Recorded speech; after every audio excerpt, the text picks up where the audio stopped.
Hello and welcome.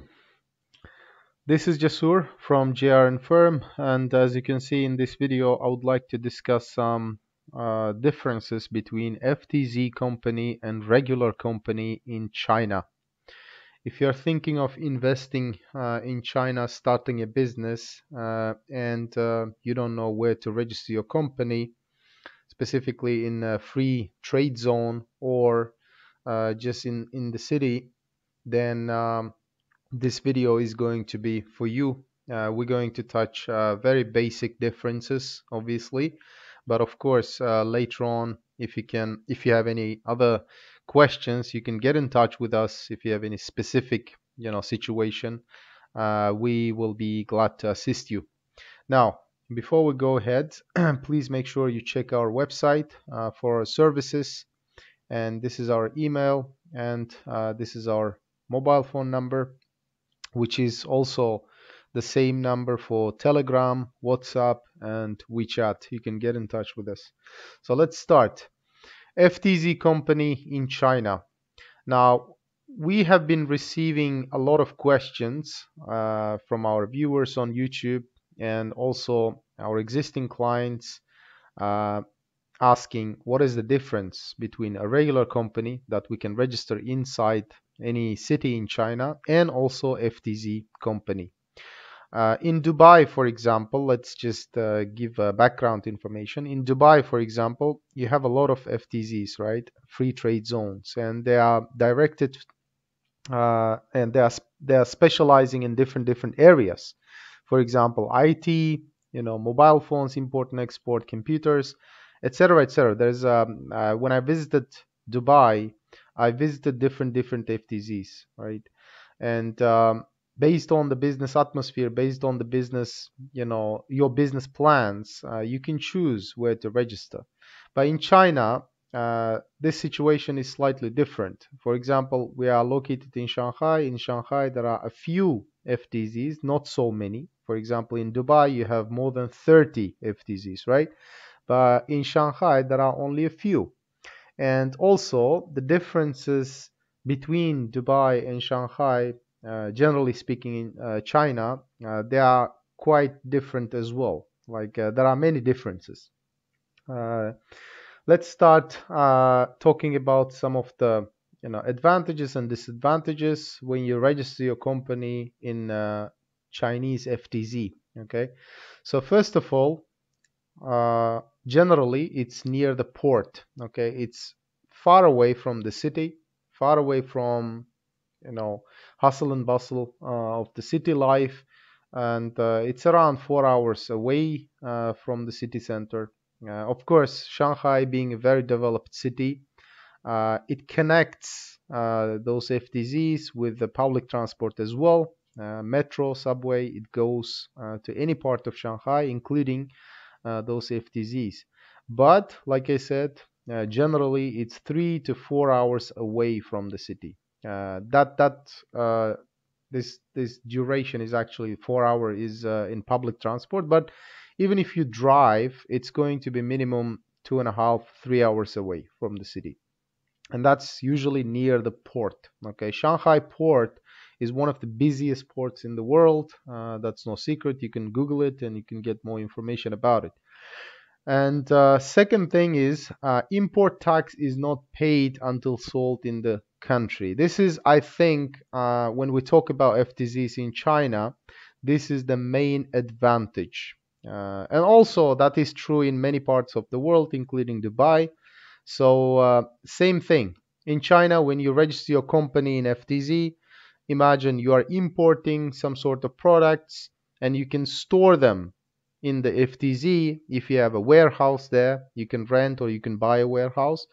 Once the product is imported and stored, you're not required to pay any import duties or any taxes in China, because FTZ is free trade zone first of all, and it's got special advantages, special policies that allows you to store your goods until they are sold in the mainland China. Okay, once they are sold, only then you have to pay those import duties and import taxes basically. generally speaking, that importing process begins when you start selling inside the country. So this is really, really good for special types of companies, special businesses, and also special products. So for example, this FTZ is going to be a really good location for assembling, manufacturing, repackaging, selling cross-border items, special products. Now, I'd like to, pause and talk about these, elements one by one. For example, assembling, right? You are Imagine you are producing some sort of special product. Let's say TV sets. Okay, so you buy a lot of elements of the TV or the screen or monitor from different factories in China, be it from India, be it from Taiwan, etc., etc. So you are gathering all of those elements, spare parts, and then you are assembling them, putting them together, and creating a new product in the FTZ. And during that process, you're not really paying any taxes. Okay. And this is really good advantage. And second thing is manufacturing. Obviously, you can do any type of manufacturing, the same thing, just like assembling. You're not required to pay any taxes there until you sold them, okay? Until you start selling the products in the country, which is in China. Or you can just go ahead and export those products outside of China somewhere.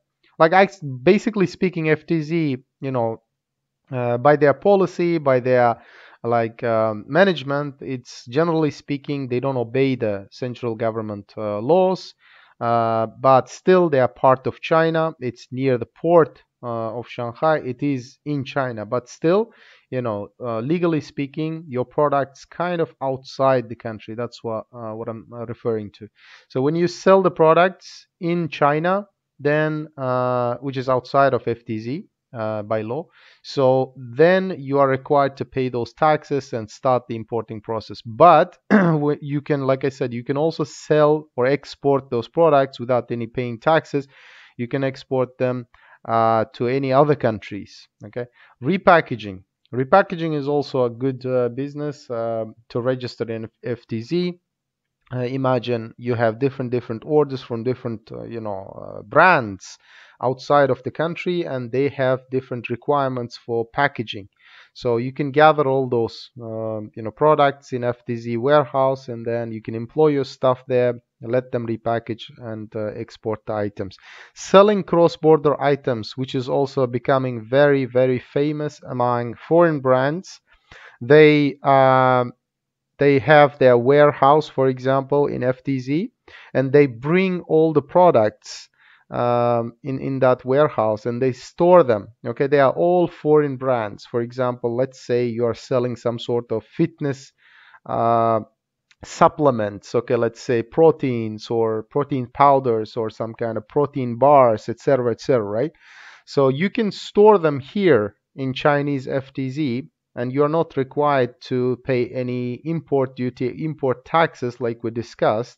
And then you can open your store on one of the Chinese e-commerce platforms, for example, Tmall, Taobao, or even AliExpress, etc., etc. AliExpress is global, okay? So you can, through AliExpress, you can sell globally, all right? But your goods are stored here in China. Tmall allows you to sell inside China as well. You can open a store on Tmall with your foreign company, but your goods will be in China. That is a huge advantage in terms of delivery, in terms of shipping, because even though your products are stored in FTZ in China, they are sold cross-border. Okay, let's go back to this fitness products, for example, because the protein powders and protein bars, they have expiration date. Okay, and they are also like food products. So you, instead of having them outside of the country, like literally physically outside of the country, if more for example in the US or in UK, it's better to store them in Chinese FTZ so that it doesn't take long to ship these products to Chinese consumers. For example, a consumer from Shanghai buys your product through Tmall cross-border platform, and then you can literally ship those products from FTZ in a matter of days. It's like 1 day even. Okay, they buy it today, and tomorrow you can deliver them. That is very, very, important advantage. And special products. The special products, actually, this is the case we came across like firsthand, because one of our clients, he sells flowers. Okay, he imports flowers from Ecuador, and Ecuador is very famous for flower exporting, and they store their products in FTZ in Shanghai.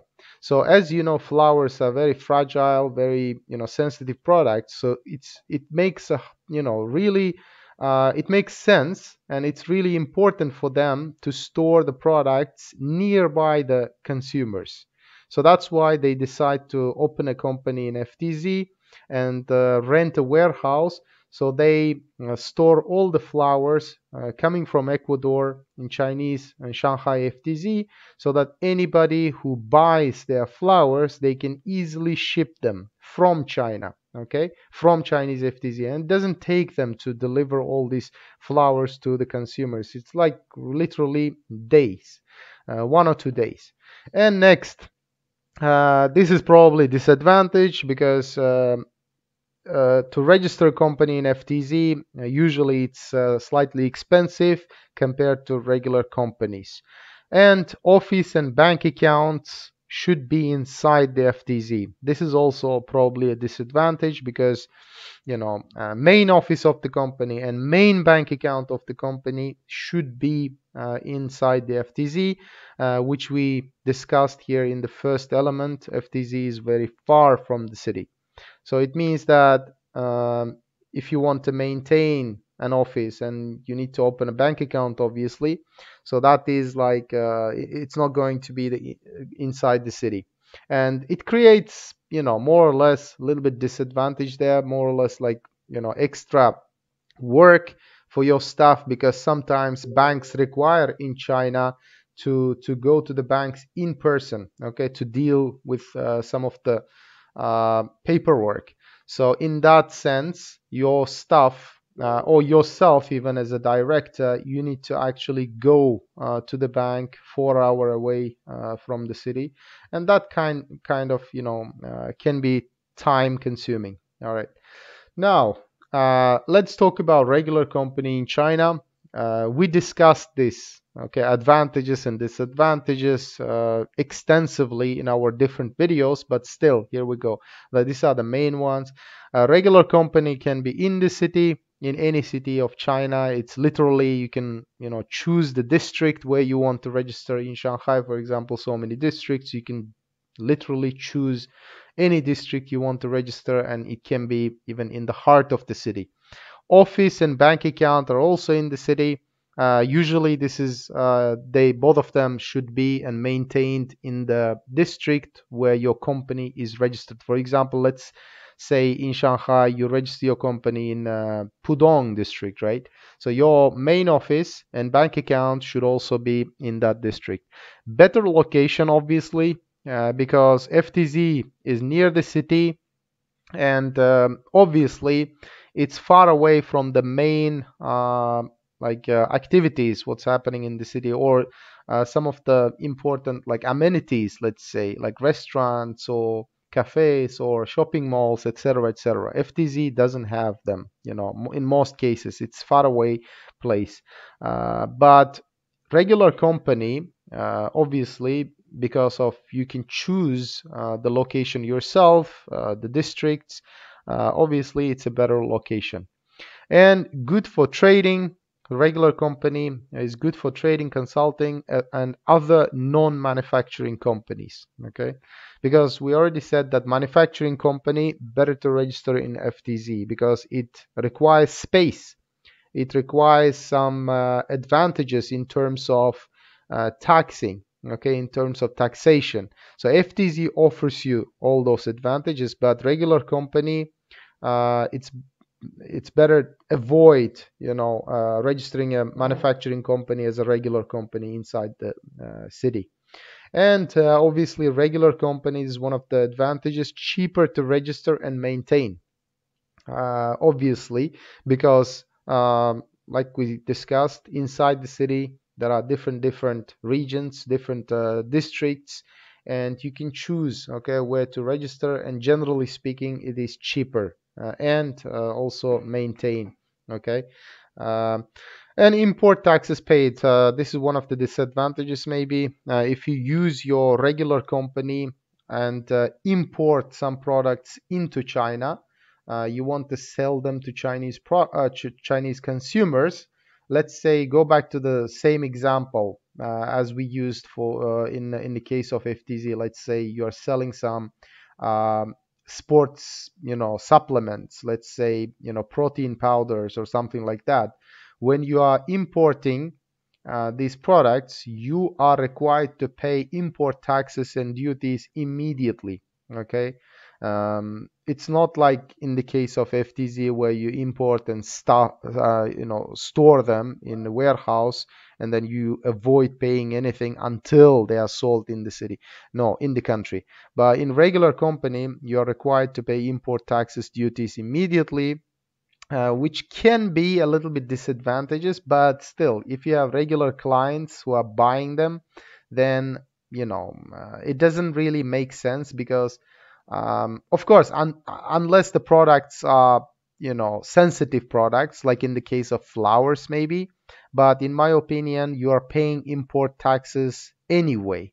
In the case of FTZ, it's a little bit delayed, uh, like we said, until they are sold. Okay, you're not required to pay. Maybe it makes sense if you want to, ship the products elsewhere. Okay, later on, maybe you want to send them back to your original warehouse in your country, etc., etc. In that aspect, maybe it makes sense. But still, when you are selling inside the country, okay, either from FTZ or from regular company, you are still paying import taxes and duties, okay, when they are sold to the local clients. So generally speaking, regular company offers these advantages and disadvantages, and FTZ offers these advantages and disadvantages. But to summarize, my personal opinion is you need to ask these questions yourself, okay, to yourself and to your teammates. Are we really going to need to register our company in FTZ? The most important part is, what kind of business are you going to do? Is it assembling? Is it manufacturing? Is it repackaging or selling cross-border items? Or do you have some sort of special products like flowers, for example, or some sort of other food and beverage products? If no, because most of the people who are contacting us, they are registering their companies in China for exporting purposes only. Okay, buying from Chinese manufacturers, buying from Chinese wholesale markets here, and they are planning to export those products to their country or to other countries. So if that's the case, you are better off registering a company as a regular company inside the city, because it's much cheaper, better location, easier to maintain, and you can choose, where to register. But that creates a better location. And of course, if you want to relocate to China, then you will be living in a better condition with better amenities. Okay, you will be in the city. You will have all these restaurants, schools. If you have a family, then I definitely recommend registering a regular company so that your kids can go to school in the city. Because in the case of FTZ, your company, your staff, your bank account, your office, everything should be located inside the FTZ, which is really, really far away. Okay. So also, if your company is regular trading, import and export, and mainly buying from China and exporting outside China, then regular company makes sense. If it's consulting, even better, like regular company, because most of the 99.9% of the time, consulting companies never ever go to FTZ companies. Usually FTZ companies is generally, broadly speaking, they are for manufacturing and assembling, etc. And other non-manufacturing companies like restaurant, cafe, gym, etc., etc. Other types of like a bakery, You want to register a company, choose a regular company in China because you want to be closer to people, closer to potential clients, right? Most people live here. I personally visited those FTZs in Shanghai, and when you go there, all you see is bunch of factories, manufacturing places, and lakes and stuff like that. Okay, and of course it's a port. So what I'm saying is there's not much, population. There's not like houses and buildings, apartments, and maybe there are some, but they're not many. Okay, so what you want to focus as a regular company, those potential clients, you want to be physically closer to them. Okay, so these are the some aspects you need to consider, guys. Instead of like asking all these general questions to consulting companies like us, I recommend asking these questions to yourself, and then discuss all these advantages and disadvantages with your teammates. And then based on your true answers, you can make a decision. And then, after all this discussion, you can easily find the answer whether a regular company is good for you or an FTZ company good for you. Of course, like I said in the beginning of the video, if you have a specific situation, you're welcome to contact us anytime. Okay, like we discussed, our company offers company registration, restructuring. Like imagine you register your company in China, you want to restructure it.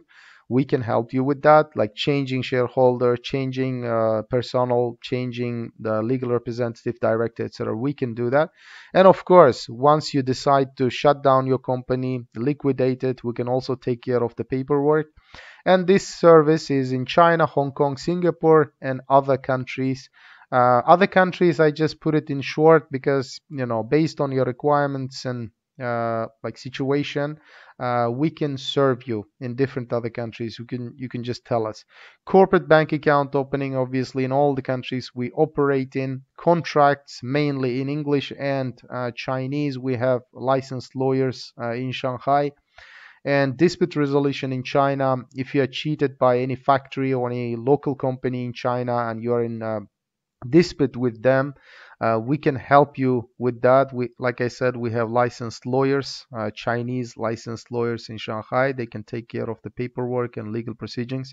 And general and special licenses in China for your Chinese company. Let's say you want to, additional to your general license, you want to apply for some special license, food and beverage, chemicals license, etc., etc. We can help you with that. Intercompany transfer, for example, your US company opens a branch office or subsidiary office in China, and you want to send your stuff to China, relocate them, your personnel to China, to Chinese office. We can take care of the process A to Z.